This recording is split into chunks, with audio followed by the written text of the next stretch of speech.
Raider Nation, what's going on? It's your boy Chris with Protect the Shield podcast, where my opinions might not always be popular, but they'll always be authentic. Look, let's get right into it, man. The Raiders are looking to bring in 39-year-old Luke Getsy as our offensive coordinator. Now, I'm not going to sit here and lie to you guys and act like this is not a questionable hiring, but what I do want to do is just kind of talk about it in detail and just look a little bit deeper and just do a deeper dive in what are we going to get with him. So, you know, I know a lot of Raider Nation, you guys are by the edge right now, getting ready to jump. Don't jump. Come on. I'm real you guys back in. So let's get it. But, you know, with Getsy, you know, again, we got a 39-year-old coach. He has 10 years experience in the league. He's a former player. I believe he was a quarterback at the University of Akron. But again, like I said, was he the top guy on my list? No, he wasn't. But I do think that he brings a little bit more than a table than a lot of you guys may realize. When you talk about Getsy, you know, he's somebody that is well respected throughout the league. From what I gained, he's actually, at least the Raiders organization isn't necessarily blaming him for the issues that are in Chicago. They really feel that it's deeper rooted than that. And then before the Bears job, you know, a lot of people don't realize that, you know, Getsy was getting some head coaching interviews. You know, I believe he did an interview for the Broncos at the time and may had a couple others because he actually did some good coaching over there in Green Bay. So we just got to pump our brakes a little bit and let's see what happens. But, you know, one of the main reasons, you know, I want you guys to kind of relax is when we think about offensive game planning, you know, some of the best offensive minds in the league and who was a great offensive coordinator, you know, a lot of times we talk about, you know, Kyle Shanahan. You know, he's the one that, you know, a lot of times we're always talking about, you know, we're always kind of, you know, bringing his name up. But if you really think about it, just kind of looking at Shanahan and kind of what he did, you know, Shanahan started off as a coordinator back in 2008, you know, with the Texans. You know, Shanahan did not do that well at the Texans. The Texans, you know, weren't that good. Their offense was not strong. So he started off slow as a coordinator. I mean, that's all there is to it. You know, he didn't just come out the scene and just become, you know, a great coordinator, you know, after day one. That just wasn't the case. After he left the Texans, he went to go join his dad at Washington, and his time in Washington was dreadful. You know, they were one of the worst offenses a lot of the times, you know, through those 4 years. He did have one good year in 2012, but overall, his time in Washington, they were trash. They were absolutely trash. So, you know, 1 year out of 4, you know, 75% of your time in Washington was trash with your father. He did move on, went to the Browns, did not necessarily, or the Browns wasn't, you know, didn't do well. You know, they didn't have a winning record. That offense was not strong there. Now, it wasn't until, you know, he got to the Falcons, helped take the Falcons to the Super Bowl, kind of when he really got his name as being, you know, a top-notch offensive guy, and he's done well with the 49ers since. So the reason I just wanted to say that, just to kind of make it clear that, you know, you cannot just judge it off of your first 2 years or first year or whatever as offensive coordinator. Because the thing is, Getsy, he knows offense. He has some good experience. You know, and the thing is, you know, of course, we got to talk about his Bears performance. You know, we got to talk about that. But there are a few takeaways from his tenure to be considered to me. So when you look at Getsy, I mean, the Bears had an elite running offense while he was there. He was there for 2 years. Both years they were elite.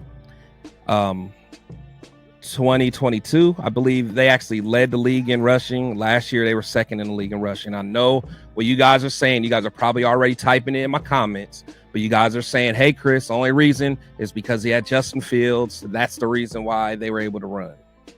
That's true. Justin can run. I mean, that's one of his abilities. You got to be able to take advantage of it. That's what good coaches do. But when you really look at it deeper, it's not like it was only Justin that was running. For one, Justin was hurt for a few games last year or this past year. So, you know, other running backs had to step up. specifically Khalil Herbert. He started 9 games and he averaged 4.6 yards per carry, which is good. I think that's very good considering that we don't have any running backs on our team that average that. That's more than what JJ averaged. That's more than what Zamir averaged. So, let's really just keep it real. He was able to get some good production from Khalil Herbert. I think he can probably do the best or do more for someone like Josh Jacobs. And we know that Bears offensive line was absolutely trash. They just had no talent. I mean, you know that offensive line was trash when they went and traded us. Was it a trade or did we cut? I don't remember. But anyway, they went and got Alex Leatherwood. That's how bad their line was. They had their line. They're like, man, we need to get better. Let's go get Alex Leatherwood. So I just want to remind you how bad that line is. And on top of that, I got to keep it real. The Bears passing offense was trash. I believe they was like last in the league or one of the last. But again, that offensive line was probably the worst in the league. When you look at it, over the past 2 years, Justin Fields was sacked 99 times. Think about that. 99 times Justin Fields was sacked. He was running for his life. They just did not have the talent there in Chicago to really be able to run an efficient offense. That's just what it is. I mean, no matter how you guys try to shake it. And plus the Bears, I mean, they just didn't have the weapons, period, because, all they really had was DJ Moore. DJ Moore is a great receiver, but it wasn't until last year that DJ Moore had his best year as a professional. He had 99 catches, almost 1,400 yards. So what that tells me is that Getsy knows how to get his stars the ball. I mean, in that's what we need. We need someone that knows how to feed Tay, someone that can get the most out of Jacoby. Someone that can use Michael Mayer. Someone that can still have a good running attack. Someone who can use a quarterback that can use their legs if we decide to get a quarterback that uses their legs. But to me, I think probably the most, underrated thing about this guy, Getsy, is, to be honest, I think the biggest thing is, he hit the Devonte Adams connection. I mean, people don't realize that his connection with Devonte goes deep. Getsy spent 5 years with Devonte in Green Bay. He's gotten credit for being the one that actually helped develop him. So while actually he was a wide receivers coach in 2016 and 2017, Devonte started to develop into one of the best wide receivers in the league. Under Getsy coaching, he was able to get his first 2 double-digit touchdown seasons and earning a first Pro Bowl selection. I mean, that's huge, man. That's huge because you got to remember Devonte. It's not like he started off as a star in the league. He got developed, and we're talking about bringing in a guy who helped develop Devonte. I mean, at the end of the day, we want to get the most out of Devonte anyway. We don't know how long we're going to have him. We got a coach that actually has experience developing him, someone that has a good relationship with Devonte that'll keep him happy. I mean, let's really think about this. This thing could work if we really think about it. And then on top of that, in 2020, he got promoted. Actually, even before that, even in 2016, when he was still the wide receiver coach, he actually helped Jordy Nelson win the Comeback Player of the Year in 2016. Again, that to me shows that he's a coach that can develop players and get the most out of his players. And I know a lot of people are going to want to say, hey, it was, it's all about Aaron Rodgers. It's all about Aaron Rodgers. Whatever. We'll get to that. But in 2020, Getsy actually got promoted to be the offensive assistant, like the pass game coordinator. So he was over the passing game. Now, during those 2 years that he was with Adams had his 2 best seasons as a Packer.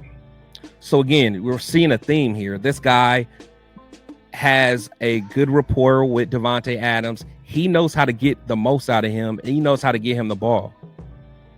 That is exactly what we need. That is exactly what we need. And the thing is, at that point in the whole 2020 and the 2021 season, Devonte was regarded as the best receiver in the league. And again, I know people are going to want to give Aaron Rodgers credit. But hold on, before you give him credit, which I know you can give him credit because Rodgers is one of the best ever to play the game and spin the ball.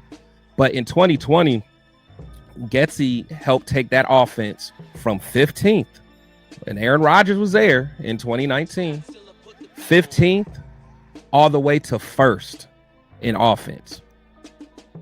So his first year being promoted to the pass game coordinator, that offense went from 15th to 1st. We can't ignore that. Again, I know Getsy's not the sexy pick. He's not the one that, is going to make everyone go crazy. But all I'm saying is pump the brakes. Let's see what happens. That's kind of where I'm at with it. Lastly, just want to quickly talk about just a quarterback development. When you look at Getsy, he was the main coach who helped Jordan Love develop, while Aaron Rodgers was doing his thing and running the show. When they drafted Jordan Love, of course, Aaron Rodgers doing his thing. But, Getsy was also, the one that was nurturing and spending time developing Jordan Love. There's a reason why the Packers didn't go get another quarterback after, they traded Aaron Rodgers. They knew what they had to back him up. Of course, he's not Aaron Rodgers, but I think Jordan Love has shown to be a quarterback that was ready for the moment when it was time. And I think he's going to continue to become one of the better quarterbacks. And again, Getsy is the one that helped develop him behind the scenes, helped get him ready. And now Jordan's going to be a good player for many years, in my opinion. So we'll see. And then lastly, we always talk about how good the Raiders defense was last year. We always talk about it. Patrick Graham, a lot of you guys wanted Patrick Graham to be a head coach somewhere, or thought he would be a head coach somewhere. We can't lose Patrick Graham, whatever. I get it. I like Patrick Graham, respect him a lot. But let's not ignore the fact that, Getsy was able to bring in a Division II quarterback, an undrafted rookie quarterback, and just kick our butt. I'm always going to remember that. I was at that game. I'm always going to remember that. And I mean, there's no other excuse, man. Besides that, he was able to get the most out of these players. The Bears didn't have much talent. And that's why I really feel that the Raiders organization is not blaming Luke Getsy on, what all happened there. So I mean, because if you really think about it, I mean, if you look at his resume, it's it's a good looking resume, honestly. If you really take a look, I mean, he had some good time with Green Bay. Again, like I said, he started off with Green Bay, started off as the offensive quality control coach, which a lot of coaches kind of start off there. But then he again became the receivers coach, was able to get the most out of them. He had a quick stint in college. Then he came back and coached the quarterbacks. Justin Love came, and then he was a pass game coordinator.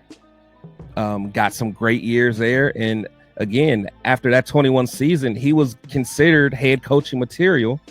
He just didn't get a head coaching opportunity at that time. But he did go to the Bears, and he did struggle. I mean, it is what it is. But I'm saying we can't really just blame him for all that. I mean, they just did not have that much talent at the end of the day.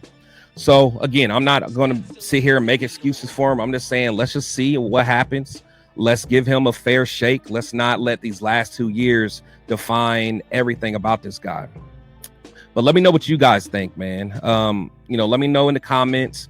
I know you guys are, probably ready to jump off the ledge. Don't do it yet. In fact, don't do it at all. But, just chill out a little bit. Chill out. But I do want to know, what would you guys grade this hire? you know, from A being the best, F being the worst. Let me know what you guys think. And please just remember to always subscribe, like, and share my content if you like what I do. And then make sure you guys hit the notification bell, because I'm going to be doing a lot of giveaways over the next couple months. And I want to make sure you guys get the opportunity to get some of those giveaways, because I do plan on dropping videos and also go live, as you guys know. And I change my times just kind of depending on what's going on. So definitely, make sure you guys hit that notification bell so you guys can get those opportunities. But guys, just relax. As I always say, literally, as I always say, players and coaches come and go, but we must always protect the shield. Thank you guys for watching. Let's